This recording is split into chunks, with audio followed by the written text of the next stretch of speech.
Hello and welcome back to the MLB DFS Slate Breakdown for Tuesday, April 1st. I'm your host, Tyler Wiemann. We are back with another breakdown.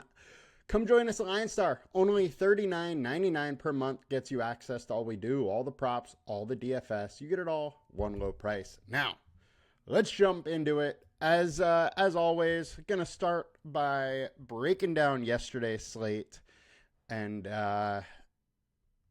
then get into pitchers to consider and some stacks. All right, perfect lineup on FanDuel. Jordan Hicks went nuts. 46 points he put up. He only threw 72 pitches. I actually did consider him. Didn't tell you guys about it because I was very worried about how many pitches they would let him throw.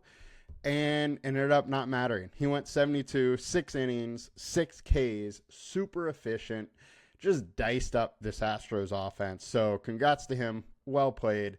Then we got a 4-man Cubs stack and then one-offs there. So pretty solid night for the Cubs. They got it done. They put up 18. And then the winning lineup went to M.H. Rook, who had Glasnow. Solid game from Glasnow, was super chalky as expected, but hard to get away from. Then the lineup, 4-man Cubs stack with a 3-man St. Louis stack and a one-off of Andres Jimenez, who has just been crushing it in the 4-hole for the Blue Jays, something I did not expect coming into the year, that he would be their cleanup hitter, but he's been hitting the ball very, very well. And had a game. So nice one from M.H. Rook. Now let's check on DK.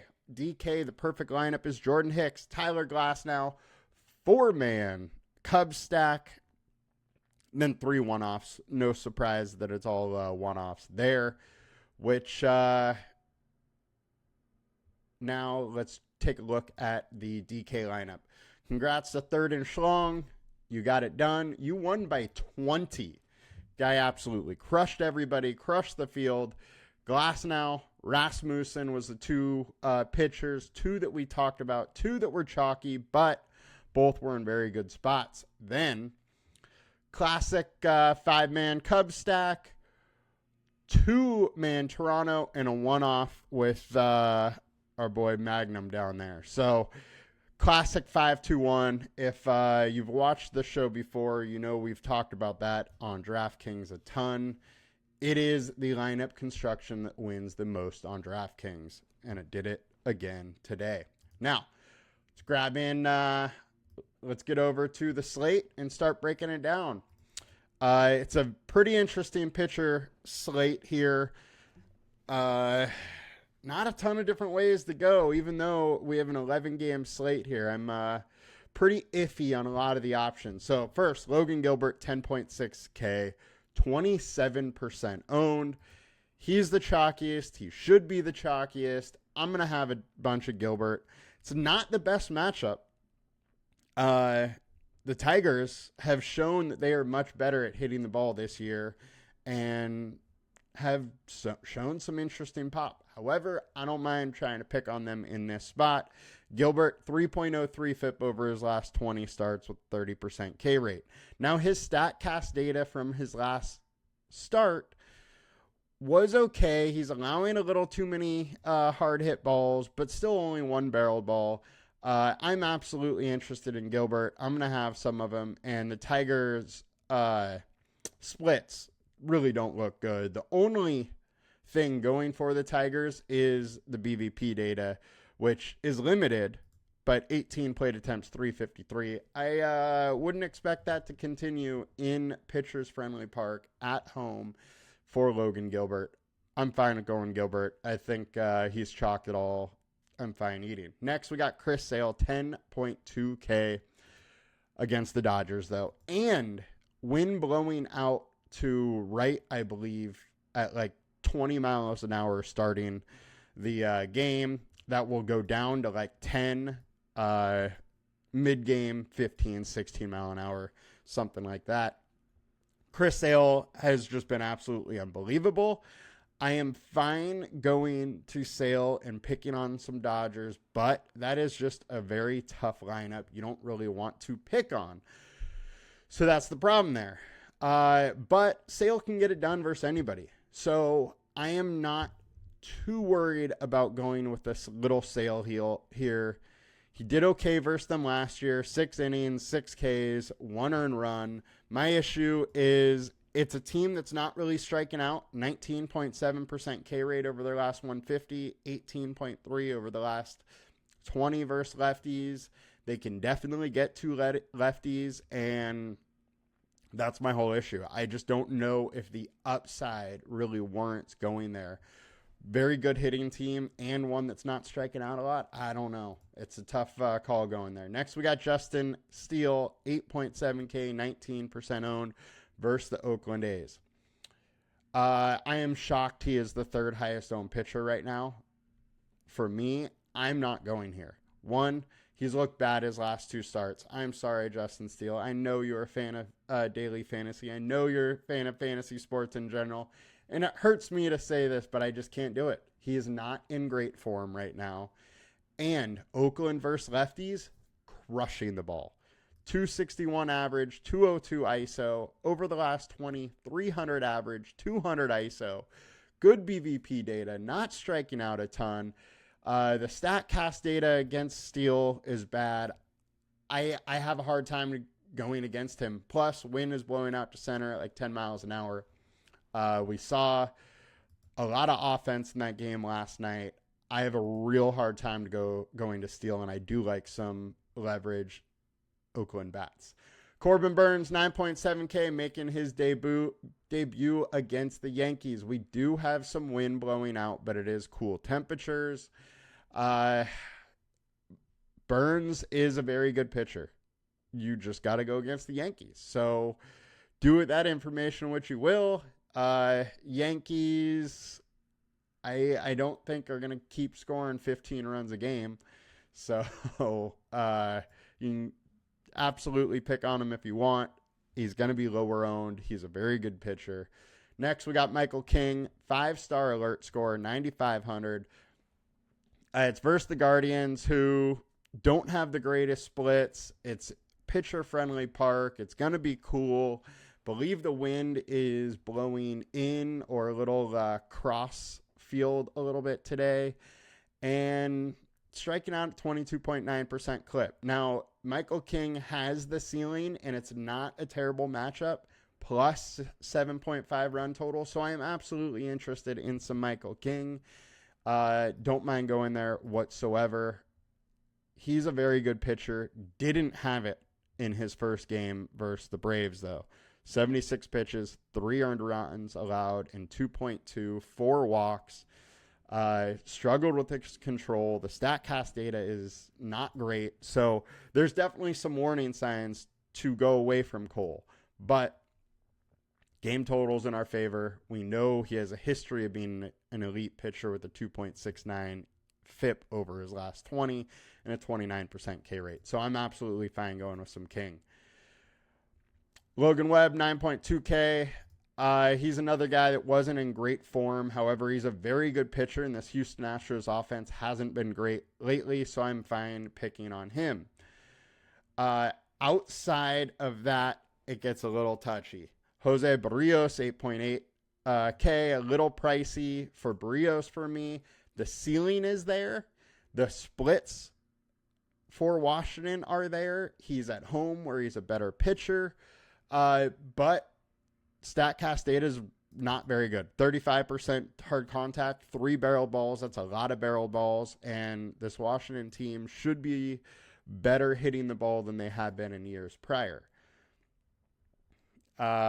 Casey Mize, 7.8K versus Seattle. I'm a little interested in here. Mize does have some upside. He has shown a little bit of a ceiling, and he looked good in spring. I don't mind getting a little bit of Mize, but do got to warn you, he got beat up last time he faced them, and the splits are in the favor of Seattle a little bit here. But he's super low owned, so you can at least consider him. Dustin May, 8.2K. He is going to be limited, so that's why I can't really get there, but he is a very good pitcher, and there's upside. One other guy I wanted to talk about was Hayden Wesneski.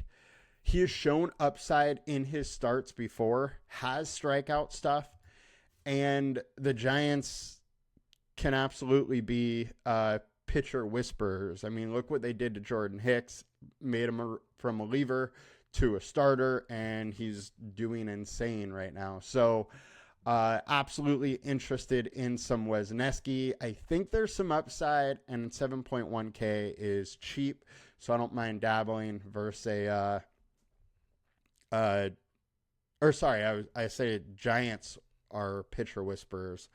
He is on the Astros, which are also whisperers.